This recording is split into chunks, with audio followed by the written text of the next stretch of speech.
Crikey. Oh, g'day ladies and germs, how are you? Oh, crikey, fuck me. Hold on. Alright.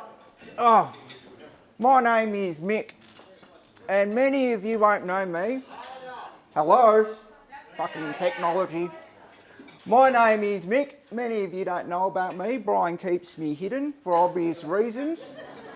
But I am Brian's very first acting coach. Brian came to me and he said, listen, I'm not making any parts. What do? I said, Brian, what you need, mate, is culture. And I've got more culture than a penicillin factory. Don't you worry about that. Just so people might not have heard of me, I've coached many of the greats. Jeffrey Rush is one of mine. Mel Gibson, Mad Mel. Paul Hogan, Hugh Jackman, Eric Banner. I coached them all. Nicole Kidman, Kylie Minogue. But she is one of mine. So Brian sought me out and I helped Brian out. Now I dabble in politics. I'm a speechwriter for Pauline Hanson and Donald Trump. Never mind. He's doing good, Trumpy, don't worry about it, he's good. Pardon me. All right, first, Tasmania, Brian, cost me a bloody fortune to come down here, mate. What were you thinking? Whee. But don't worry, there's a funny little fountain thing just back there. Brian and Kristi have put heaps of money in there. Little envelopes, their names are on it. I've got about $1,000 so far, help yourself. I think that said I've put the cost of the wedding thing. So help yourselves before you leave, grab an envelope. We'll be good. So when Brian came to me, he was bald. Many people don't know that, bald as the badger. He was acting as Angry Anderson's stunt double. And I said, Brian, you need to grow your hair. You need to look like your old Uncle Mick. You need to grow a mullet. And he did grow his hair. Beautiful hair down to his butt. Strawberry blonde hooker, Turkish hooker blonde. It was very nice. Many of you may have seen it before he cut it off. And look, I'm not judging, but when you cut it off, the acting parts dried up, didn't they, mate? No. What can I say? Another thing we had to change about poor old Brian too was his name. His first name is Brian. His second name was Morris. I said, that won't work, mate. It sounds a bit homeopathic to me. So we changed it to Logan and he started getting movie parts. It was fantastic. I remember when I gave Brian a call for his best movie part, which was in Strictly Ballroom. Yep, that's what Brian said too. And he said, with Paul Mercutio, I said, well, no. I said, it's an off-cut of a Strictly Ballroom. It's about a man with extra large underwear. He said, will I be doing any dancing? And I said, horizontal dancing? Yes, you'll be doing some of that. So Brian made that movie, didn't go too well. But another part was soon in the mix. Escape from Epsilon. Who's seen that? Ripper of a movie. Scab was the part. And Brian was the best scab of them all.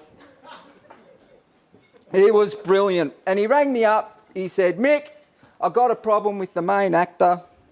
The main actor being Ray Liotta. So the problem was Ray Liotta really wasn't putting his heart and soul into the parts. And there was a fight scene and Brian had to fight him and there was meant to be a throw off the cliff and all that.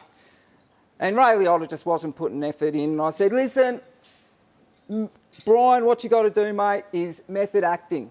What you need to do is really throw the bugger off the cliff. And he did.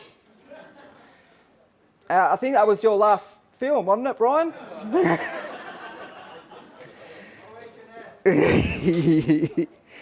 Anyway, I digress. I've come down here to say best of luck to Brian and his beautiful bride.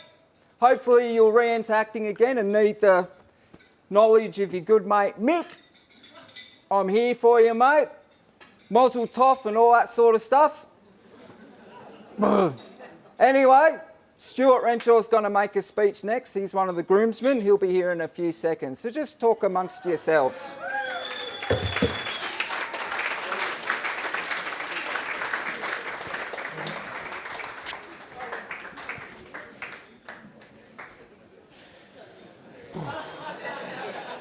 That Mick's a bit dodgy, isn't he? Goodness me. Well, my name is Stuart Renshaw and I have been one of Brian's friends for quite some time. Brian, as you know, is quite religious. I myself am a practicing atheist. But anyway, I'm going to, because it's Brian's day, I'm going to do some Catholic stuff. I'm going to read from the book of Genesis today. In nomine Patri et Filii et Spiritus Sancti, that's Latin. Okay. So, have we got many Catholics here before I get started? It's going to be tough.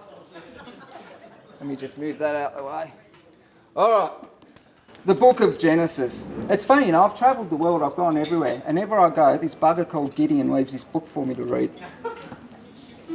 I think it's an Irish book because it says that it started in the beginning. Let it sink in.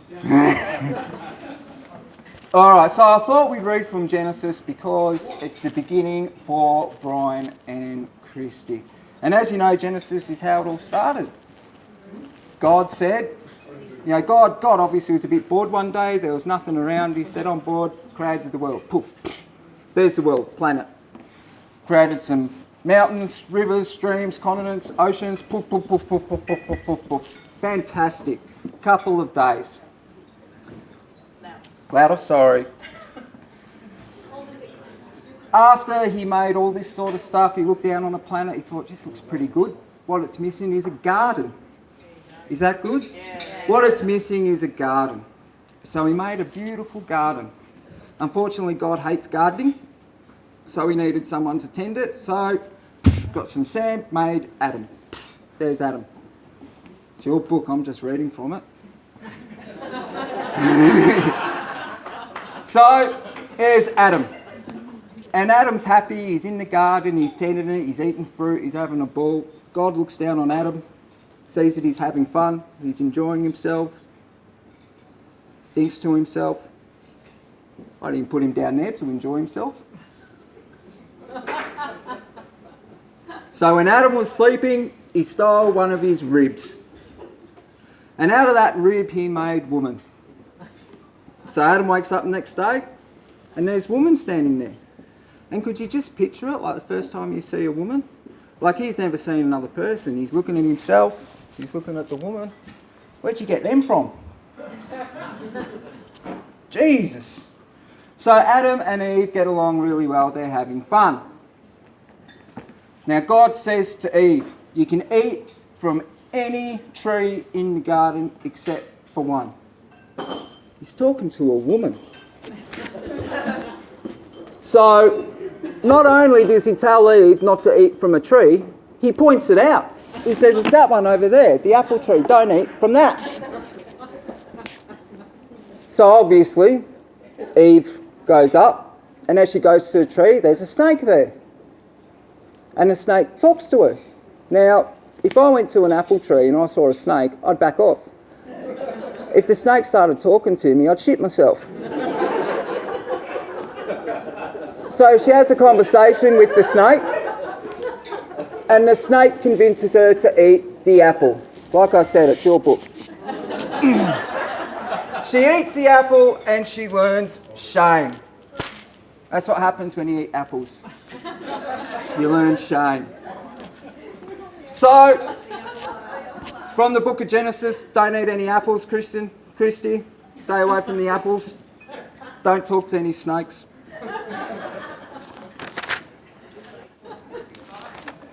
I've got one more speech to make. And this speech, like, I don't believe in reinventing the wheel. And what I've learned is, many of you read like Dan Murphy's catalogues, stuff like that, the descriptions of the wines and all that. Well, all you need to do is take out the description of the wine and put in the person you're making the speech about. And you have a fantastic speech. Here goes. The charm of Brian lies in the nuances that his personality brings. Heralded by some as a vintage model, his character can be both warm and dry, resulting in an exceptional full-bodied personality. For Brian, Kristi is the final frontier. He has tried the classic non-vintage blends. He has delved into vintage and young champagnes.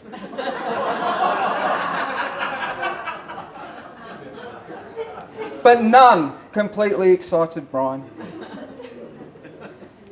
Kristi's Rose Champagne blend has a romantic strawberryness and creamy style, which runs through to a savoury and firmly structured full body expression.